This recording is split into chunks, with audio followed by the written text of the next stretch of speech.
As a therapist, I've always been very fascinated by emotions and just this curiosity about what makes people tick and why do they behave the way they behave. And this curiosity of mine, led me to take on this research project 10 years ago when I decided to observe babies in the naturalistic environment. And while I was observing this 10 different families, there was this one particular family where I observed something highly peculiar. So when I started going in that family, that child was just 1 month old.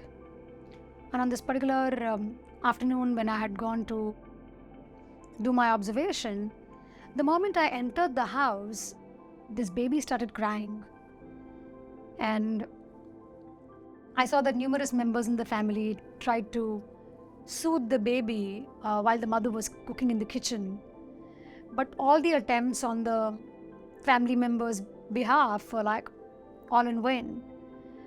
So the mother-in-law of the house insisted in, asked the mother that, please come and take the baby. This child is like really seeming restless. And the mother, walked with this energy which seemed like irritation to me. And she said, "Oh, there's nothing wrong with him. He's just doing drama." So she took the baby from the mother-in-law's hand and she put the baby on a sofa that was there. And she took a pacifier. I think in some cultures we even call it a soother or a dummy. So she took this pacifier and put it in the baby's mouth. The moment she put this pacifier, the baby spat it out. The mother put the pacifier again, and this time again the baby spat it out. So after a couple of more failed attempts, the mother took the pacifier, but this time she put it in the baby's mouth and didn't take the hand away. To my surprise, in less than a couple of seconds, the baby started sucking up the pacifier with a force that seemed like aggression to me. And in no time, he fell fast asleep. And as the mother walked back to the kitchen, the elder child in the family, who was probably 13 months old, she was sitting on the kids' dining chair. As she saw her mother passing by, she took the pacifier that was lying on her table and she put it in her mouth. I was intrigued by what I had just seen. I kept thinking that this baby didn't want the pacifier in the first place. Why did he overadapt to his mother? Why did the older sibling start sucking the pacifier? So, yeah, I had all of these questions and I kind of, kept them in my mind as I kept mulling over what I was seeing in this family. As time went by, I was noticing a shift in this particular baby. While this child initially had different intonations when he was crying, I saw that over a period of time, his intonations became of a particular quality. They seemed angry, they seemed like there was a shout in his cries. And then 6 months later, when one more time I had gone to visit this family, and I saw that this child was crying profusely, and all the members in the family seemed very troubled and they were trying to kind of calm him down. In some time, I gathered that this child hadn't slept for 2 nights and he was just crying all the time. And then, when I tried to make sense of what was going on, I came to understand that this child was crying for the pacifier. And that time the mother was, really holding the baby and kind of moving around and trying to calm him down. And then probably at one time she got just so frustrated that she looked at her husband and she put the baby down and she said, "I don't know what's wrong with this child. My elder one never gave me trouble. I don't know why is he harassing me. And he wants the pacifier, but the doctor has said not to give the pacifier because he's developed high colic in his stomach and his gums are all swollen." that was my second surprise.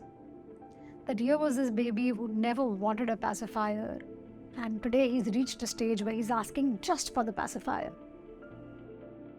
Getting fed up, the mother put the pacifier in the baby's mouth, and when she put the pacifier, I saw the baby sucking at it with desperation. And at the same time, I could see how his stomach was hardening because of sucking the pacifier, and there were tears flowing through his eyes. So it was evident that he's in pain, and yet he was wanting to suck that pacifier.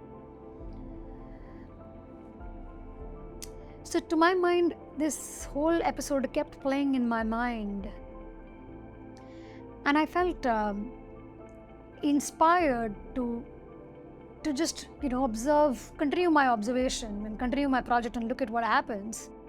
So as this baby turned into a toddler and then into a child, I continued to observe him, and I had seen that even while now the child had grown up and he was not having the pacifier anymore, each time things didn't go his way, when he was upset with anybody, his immediate reaction was to stomp his feet, shout, yell, and get angry. And the family also had this peculiar reaction to his anger. They would just look at him and tell him, when you're done, come and talk to us. And that time, I would see that sometimes when he was stomping his feet, he would even start crying until he would get tired.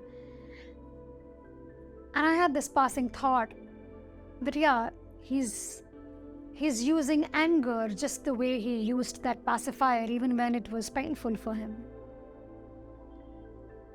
And parallelly, what was interesting is that the elder sibling of the family, whenever this child got upset, she seemed to be a happy-go-lucky person and very cooperative. And when things didn't go her way, her tendency was to sulk and cry. And again, the family's reaction to the daughter was also similar, that whenever she would sulk, family had this response that when you're done crying, when you're done with your drama, come back and talk to us. So in a way, the boy's anger and the daughter's sulking both was ignored or discouraged in the family. And yet it was interesting that children born in the same family, raised by same set of parents, had two completely different reactions under stress. And it was fascinating that how each time, no matter what the situation was, the boy always turned to anger.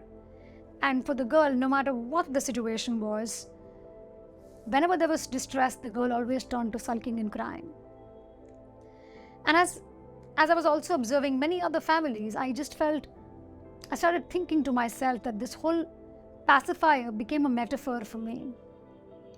And just the way a baby sucks on the pacifier to calm himself down, maybe there's something that as babies turn into children and then further grow into adults, we also kind of do something.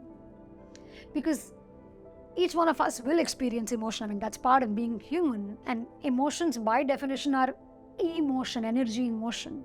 So each time there's some energy in the body, it demands an outlet. And I think maybe each one of us uses some psychological pacifier, whether it's in terms of turning to our favorite feelings, or whether it's in terms of engaging in a particular behavior, or engaging in particular ways of developing beliefs about yourself and the world around. So pacifiers, in short, are this group of strategies which include your thoughts, feelings, and actions that an individual engages in order to give a vent to the energy that's generated in the body.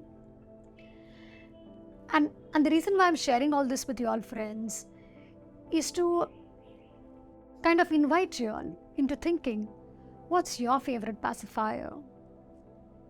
Do you have a favorite go-to strategy when you are stressed? Is your behavior under stress functional?